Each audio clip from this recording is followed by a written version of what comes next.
वन्दे वन्दारुमन्दारमिन्दिरानन्दकन्दलम् अमन्दानन्दसन्दोहबन्धुरं सिन्धुराननम् अङ्गं हरेः पुलकभूषणमाश्रयन्ती मृङ्गाङ्गनेव मुकुलाभरणं तमालम् अङ्गीकृताखिलविभूतिरपाङ्गलीला माङ्गल्यदास्तु मम मङ्गलदेवतायाः मुग्धा मुहिर्विदधति वदने मुरारेः प्रेमत्रपाप्रणहितानि गतागतानि मालादृशोर्मधुकरीव महोत्पलेया सा मे श्रियं दिशतु सागरसन्भवायाः विश्वामरेन्द्रपदविभ्रमदानदक्षा मानन्दहेतुरधिकं मुरविद्विषोऽपि ईशन्निषीदतु मयि क्षणमेक्षणार्धम्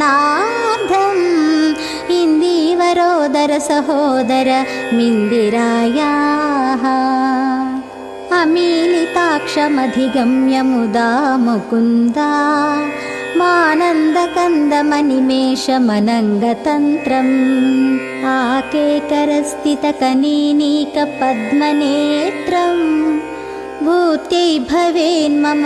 भुजङ्गसेयाङ्गनायाः कालान्भुताळि ललितोरसि कैटभारे धाराधरे स्फुरति या तटिदङ्गने वा मातः समस्तजगतां महनीयमूर्तिर्भद्राणि मे दिशतु भार्गवनन्दनायाः बाह्वन्तरे मुरजितः श्रितकौस्तुभेया हारावळीव हरिनीलमयी विभाति कामप्रदा भगवतोऽपि कटाक्षमाला कल्याणमावहतु मे कमलालयायाः प्राप्तं पदं प्रथमतः खलु यत्प्रभावात् माङ्गल्यभाजि मधुमाधिनि मन्मथेन मय्यापते तदिह मन्धरमेक्षणार्थं मन्दालसञ्च मकरालय कन्यकायाः दद्यादयानुपवनो द्रविणाम्बुधारा मस्मिन्न किञ्चन विहङ्ग शिशौ विषण्णे दुष्कर्म घर्ममपनीय चिराय दूरं नारायण प्रणयिनी नयनान् भुवाहः इष्टाविशिष्टमतयोऽपि नरा यया दयार्धा दृष्टास्ति विष्टपपदं सुलभं भजन्ते दृष्टिः प्रहृष्टकमलोदरदीप्तिरिष्टां पुष्टिं कृषिष्ट मम पुष्करविष्टरायाः गीर्देवतेति गरुडध्वज सुन्दरीति शेकम्भरीति शशिशेखरवल्लभेति सृष्टिस्थितिप्रलयकेलिषु संस्थिताया तस्यै नमस्त्रिभुवनैक गुरोस्तरुण्यै श्रुत्यै नमोऽस्तु शुभकर्मफलप्रसूत्यै रत्यै नमोऽस्तु रमणीयगुणार्णवायै शक्त्यै नमोऽस्तु शतपत्रनिकेतनायै पुष्टै नमोऽस्तु पुरुषोत्तमवल्लभायै नमोऽस्तु नाळीकनिभाननायै नमोऽस्तु दुग्धोदधिजन्मभूम्यै नमोऽस्तु सोमामृतसोदरायै नमोऽस्तु नारायणवल्लभायै नमोऽस्तु हेमाम्बुजपीठिकायै नमोऽस्तु भूमण्डलनायिकायै नमोऽस्तु देवादिदयापरायै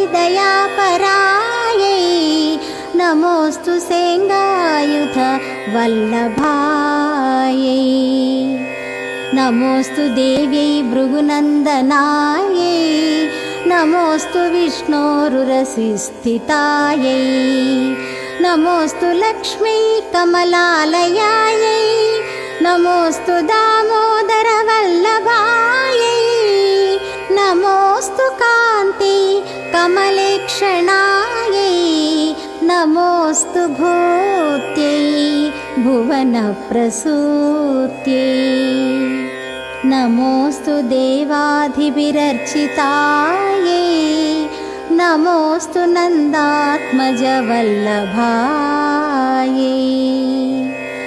सम्पत्कराणि सकलेन्द्रियनन्दनानि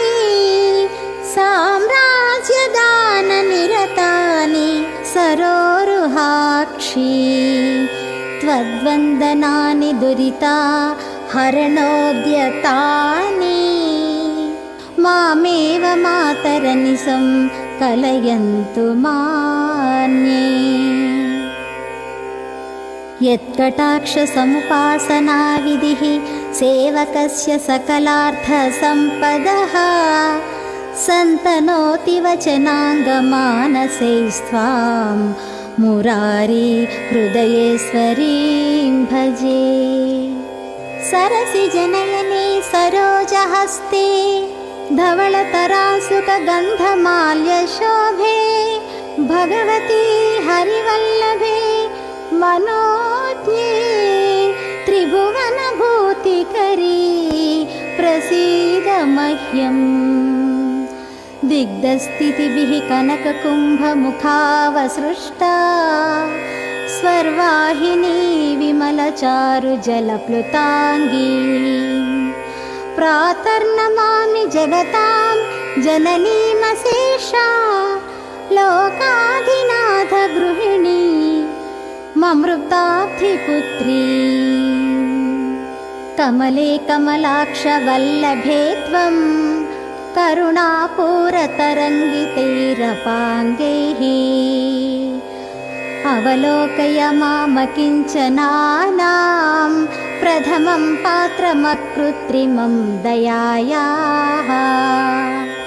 बिल्वाटवी मध्यलसत्सरोजे सहस्रपत्रे सुखसन्निविष्टाम् अष्टां पदान् भोरुह पाणिपद्मां सुवर्णवर्णां प्रणमामि लक्ष्मी कमलासनपाणिना ललाटे लिखिता मक्षरपङ्क्तिमस्य जन्तोः परिमार्जय मातरङ्घ्रिणा ते धनिकद्वारनिवास दुःखदोग्रीम् अम्भोरुहं जन्मगृहं भवत्याः वक्षस्थलं भद्रगृहं मुरारेः कारुण्यतः कल्पय पद्मवासे लीलागृहं मे हृदयारविन्दम् स्तुवन्ति ये स्तुतिभिः रमाभिरन्वहं त्रयीमयीं त्रिभुवनमातरं रमाम् गुणाधिका गुरुतरभाग्यभाजिनो भवन्ति ते भुवि बुधभाविताशयाः कनकधारास्तवं यश्शङ्कराचार्यनिर्मितं त्रिसन्ध्यं यः पठे नित्यं स कुबेर समो भवेत्।